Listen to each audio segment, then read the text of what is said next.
شوہر نے کیا کہا؟ جب تک میری اجازت نہ ہو گھر سے قدم نہ نکالنا۔ چلا گیا۔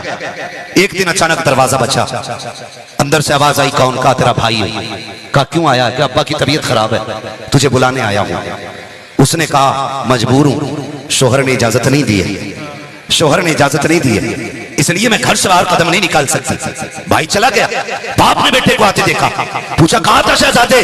لے کے نہیں آیا بہن کو؟ کہا اس نے کہا کہ میرے شوہر کی اجازت نہیں ہے۔ وقت گزرتا گیا، طبیعت بگڑتی گئی، پھر طبیعت بہت زیادہ جب خراب ہوئی، اس نے کہا ایک بار اور چلا جا۔ پھر جب بیٹا آیا ہے نا دوبارہ سے، پھر دروازہ بجا، کون؟ کہا ابا کے آخری لمحات ہیں۔ کہا کیا کہہ رہے ہو؟ کہا اب سانسیں رکنے لگ گئی ہیں، اگر جیتے جی دیکھنا ہے تو ایک بار چل کے دیکھ لے۔ اس نے کہا میرے شوہر کی اجازت نہیں ہے، اگر شوہر کی اجازت ہوتی تو میں آ جاتی۔ اللہ اکبر۔ کسی نے کہا چل کے رسول اللہ سے اجازت لے لیں، وہ تو اجازت دیتے گے۔ لوگ اکٹھے ہو کے حضور کی چوکھٹ پہ گئے، آقا ایسے ایسے معاملہ ہے، شوہر اجازت نہیں دے کے گیا ہے، اس لیے عورت گھر نہیں جا رہی ہے، آپ اجازت دے دیں۔ میرے نبی نے کہا اگر شوہر نے اجازت نہیں دی ہے تو عبداللہ کا بیٹا بھی اجازت نہیں دے گا۔ اللہ اکبر۔ نبی نے بھی اجازت نہیں دی، بیٹا پھر پلٹ گیا، کہا ابا تیری بیٹی نہیں آئی ہے۔ باپ روتے روتے دنیا سے چلا گیا۔ جب جنازہ تیار کیا گیا، لوگوں نے کہا او یار زندگی میں نہ سکی، آخر بیٹی تو بیٹی ہے، مرنے کے بعد کم سے کم باپ کا چہرہ دکھا دیا جائے، چلو اس کے دروازے پر جنازہ لے کے چلتے ہیں۔ دروازے کے باہر جنازہ آیا،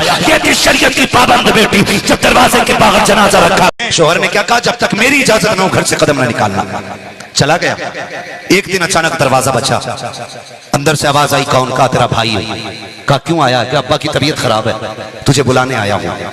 اس نے کہا مجبور ہوں، شوہر نے اجازت نہیں دی ہے، شوہر نے اجازت نہیں دی ہے، اس لیے میں گھر سے باہر قدم نہیں نکال سکتی۔ بھائی چلا گیا۔ باپ نے بیٹے کو آتے دیکھا، پوچھا کہاں تھا شہزادے؟ لے کے نہیں آیا بہن کو؟ کہا اس نے کہا کہ میرے شوہر کی اجازت نہیں ہے۔ وقت گزرتا گیا، طبیعت بگڑتی گئی، پھر طبیعت بہت زیادہ جب خراب ہوئی، اس نے کہا ایک بار اور چلا جا۔ پھر جب بیٹا آیا ہے نا دوبارہ سے، پھر دروازہ بجا، کون؟ کہا ابا کے آخری لمحات ہیں۔ کہا کیا کہہ رہے ہو؟ کہا اب سانسیں رکنے لگ گئی ہیں، اگر جیتے جی دیکھنا ہے تو ایک بار چل کے دیکھ لے۔ اس نے کہا میرے شوہر کی اجازت نہیں ہے، اگر شوہر کی اجازت ہوتی تو میں آ جاتی۔ اللہ اکبر۔ کسی نے کہا چل کے رسول اللہ سے اجازت لے لیں، وہ تو اجازت دیتے گے۔ لوگ اکٹھے ہو کے حضور کی چوکھٹ پہ گئے، آقا ایسے ایسے معاملہ ہے، شوہر اجازت نہیں دے کے گیا ہے، اس لیے عورت گھر نہیں جا رہی ہے، آپ اجازت دے دیں۔ میرے نبی نے کہا اگر شوہر نے اجازت نہیں دی ہے تو عبداللہ کا بیٹا بھی اجازت نہیں دے گا۔ اللہ اکبر۔ نبی نے بھی اجازت نہیں دی، بیٹا پھر پلٹ گیا، کہا ابا تیری بیٹی نہیں آئی ہے۔ باپ روتے روتے دنیا سے چلا گیا۔ جب جنازہ تیار کیا گیا، لوگوں نے کہا او یار زندگی میں نہ سکی، آخر بیٹی تو بیٹی ہے، مرنے کے بعد کم سے کم باپ کا چہرہ دکھا دیا جائے، چلو اس کے دروازے پر جنازہ لے کے چلتے ہیں۔ دروازے کے باہر جنازہ آیا، یہ تھی شریعت کی پابند بیٹی۔ جب دروازے کے باہر جنازہ رکھا،